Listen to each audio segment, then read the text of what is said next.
22 जानेवारीला कारसेवकांचं स्वप्न पूर्ण होतंय असं राज ठाकरे म्हणाले आणि त्यामुळे जिथे जिथे शक्य आहे तिथे लोकांना त्रास न देता आरत्या इतर कार्यक्रम हाती घ्या असं आवाहन राज ठाकरेंनी केलेलं आहे। पुण्यामधील मनसेच्या मेळाव्यात राज ठाकरे बोलत होते।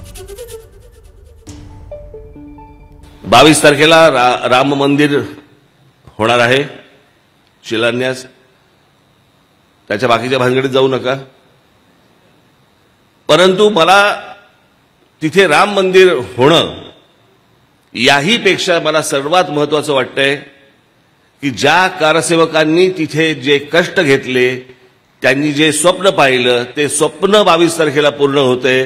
आणि त्या कारसेवकांसाठी म्हणून जिथे जिथे तुम्हाला महाराष्ट्रामध्ये चांगल्या अर्थाने चांगल्या पद्धतीने जिथे जिथे तुम्हाला आरत्या जे काही चांगलं करता येईल, लोकांना त्रास न देता त्या सर्व गोष्टी मला असं वाटतं माझ्या महाराष्ट्र सैनिकांकडून महाराष्ट्रभर होणं गरजेचं आहे। धन्यवाद।